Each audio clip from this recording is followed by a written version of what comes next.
தோழர்கள் அனைவருக்கும் இனிய காலை வணக்கம். மிக சிறப்பாகவும் மிக எழுச்சியுடனும் நடந்து கொண்டிருக்கும் நமது தமிழ்நாடு எம்ஆர்பி செவிலியர்கள் மேம்பாட்டு சங்கத்தின் 3வது மாநில மாநாட்டிற்கு வருகை தந்திருக்கும் தோழர்கள் அனைவருக்கும் அஞ்சலி தீர்மானம் வாசித்து சென்ற தோழர் சுஜாதா அவர்களையும், வரவேற்பு வாசித்த தோழர் மீனாட்சி அவர்களையும், துவக்க உரை ஆற்ற இருக்கின்ற தோழர் மு பாஸ்கரன் மாநில தலைவர் அவர்களையும், வாழ்த்துறை வழங்க நம்மிடையே வந்துள்ள அகில இந்திய துணைத் தலைவர் அனைத்திந்திய ஜனநாயக மாதர் சங்கத்தின் தோழர் உ வாசுகி அவர்களையும், வேலை அறிக்கை வாசிக்க உள்ள நமது தோழர் சுபீன் அவர்களையும், வரவு செலவு அறிக்கை வாசிக்க உள்ள தோழர் மைக்கேல் லில்லி புஷ்பம் அவர்களையும், அறிக்கை மீது விவாதம் புரிய உள்ள நமது பிரதிநிதிகள் அனைவரையும், தொகுப்புரை ஆற்ற வந்துள்ள பொருளாளர், பொதுச் செயலாளர், மாநில பொருளாளர் மற்றும் நம்மிடையே பல வேலை பளு தோழர் ஞானதம்பி மாநில தலைவர் த ரேடியாலஜிக்கல் அசிஸ்டன்ட் அசோசியேஷன் அவர்களையும், தோழர் செல்வராணி மாநில தலைவர் தமிழ்நாடு அரசு ஆய்வக நுட்புணர் சங்கம் அவர்களையும், தோழர் தே புனிதா மாநில தலைவர் தமிழ்நாடு கிராம சுகாதார செவிலியர் சங்கம் அவர்களையும், மற்றும் தோழர் நீதிராஜா மாநில துணைத் தலைவர் மாநில செயலாளர் தமிழ்நாடு அரசூழியர் சங்கம் அவர்களையும், மற்றும் துறைவாரி அனைத்து மாநில மாவட்ட வட்டக்கிளை நிர்வாகி அனைவர்களையும் இந்த மாநில மாநாட்டிற்கு அன்புடன் வரவேற்கிறேன். தோழர்களே, வீரம் செறிந்த போராட்டங்களின் கடந்த கால வரலாறுகளை மீட்டெடுத்து எதிர்கால தேவைகளையும் செயல்பாடுகளையும் நிகழ்கால கோரிக்கைகளையும் முன்னை விடவும் இன்னும் வலுவாக பல்வேறு கட்ட போராட்டங்களின் மூலம் அரசுக்கு அடுத்தடுத்து உணர்த்திவிட்டு மிகப்பெரிய வெற்றிக்கும் நம்பிக்கைக்கும் இடையில் இந்த நமது தமிழ்நாடு எம்ஆர்பி செவிலியர்களின் மேம்பாட்டு சங்கத்தின் 3வது மாநில மாநாடு நடைபெறுவது மிகவும் முக்கியமான வரலாற்று சிறப்பு மிக்கதாகும். தோழர்களே, 2017 தொடங்கப்பட்ட நம்மளுடைய இந்த சங்கம் 8 வருடத்துக்குள் தனது 3வது மாநில மாநாட்டை எட்டியுள்ளது. இதை சிறப்பாகவும் மிகவும் உத்வேகத்துடனும் நடத்த உறுதியாக இருந்த அனைத்து செவிலியர் சொந்தங்களுக்கும் வீர வணக்கத்தையும் வாழ்த்துக்களையும் முதலாவதாக தெரிவித்துக் கொள்கிறேன். தோழர்களே, மாநாடு என்பதும் ஒரு போராட்டத்தின் ஒரு வடிவம்தான். இன்னும் நமது அமைப்பை வலுவாக திட்டமிடவும், நமது கோரிக்கைகளை அரசுக்கு அடுத்த கட்டமாக எடுத்து செல்லவும், அரசு கொடுத்த வாக்குறுதிகளை நிறைவேற்றவும், புதிய கோரிக்கைகளுக்கு அரசுக்கு தெரியப்படுத்தவும் தான் இந்த மாநாடு.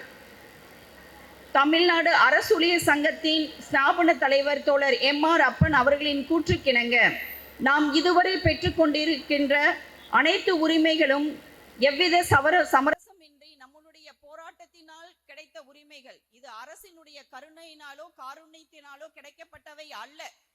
அந்த வீரம் செறிந்த போராட்டங்களில் களத்தில் நம்முடன் நின்று 2017 ஒரு வரலாற்று சிறப்பு மிக்க போராட்டங்களை வீர பெண்மணிகளாக வெண்மை தேவதைகளாக நின்ற நாம் நமது உரிமைக்காக களத்தில் நின்றும் போராடி பெறுவோம் என்ற போராளிகளாக மாற்றப்பட்ட வருடம்தான் 2017.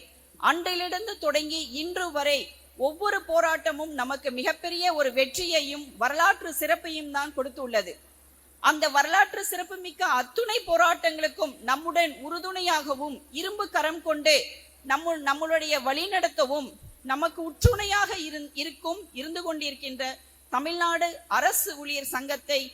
அரசூழியர் சங்கத்தையும் ஜாக்டோஜியோ என்ற பேர் அமைப்பையும் இந்த மாநாட்டில் மனமார்ந்த நன்றியுடன் நாம் தெரிவித்துக் கொள்கிறோம்.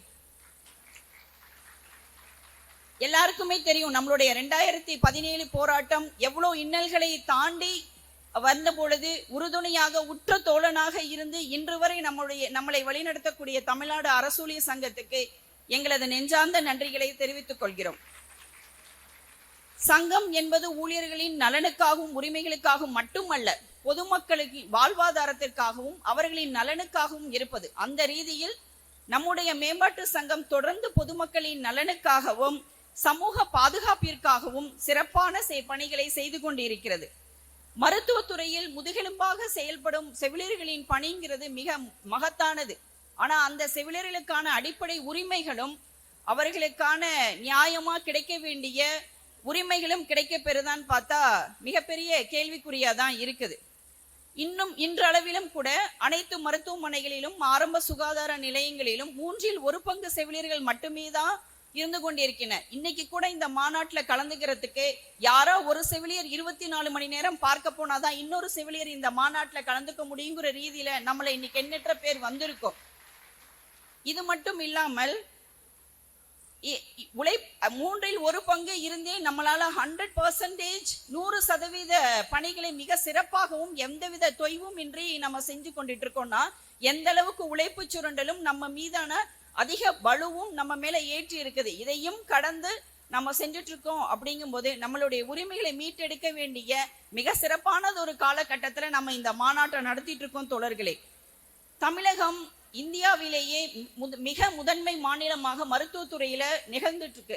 மிக சிறப்பான ஒரு இடமா இருக்கு. மருத்துவத்துறையில வரக்கூடிய அனைத்து திட்டங்களையும் மிக செயல்படுத்தக்கூடிய ஒரு மாநிலமாக தமிழ்நாடு திகழ்ந்து கொண்டிருக்கிறது. ஆனா மருத்துவ பணியாளர்களினுடைய அங்க வேலை செய்யக்கூடிய ஊழியர்களினுடைய எண்ணிக்கை பார்த்தா நோயாளிகளின் எண்ணிக்கைக்கு ஏற்ற அளவு இல்லவே இல்லை.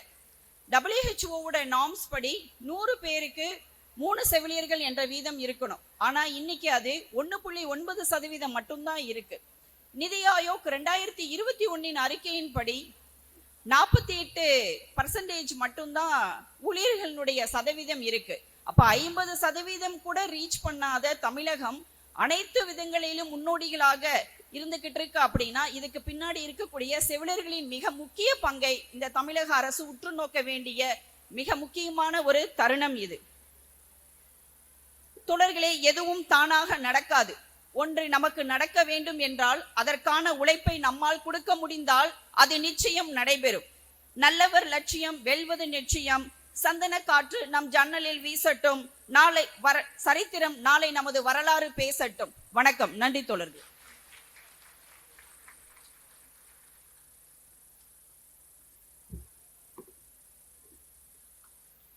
அடுத்தபடியாக துவக்க உரை வழங்க தோழர் மு. பாஸ்கரன், மாநில தலைவர், தமிழ்நாடு அரசூழியர் சங்கம் அவர்களை அன்புடன் வரவேற்கிறேன்.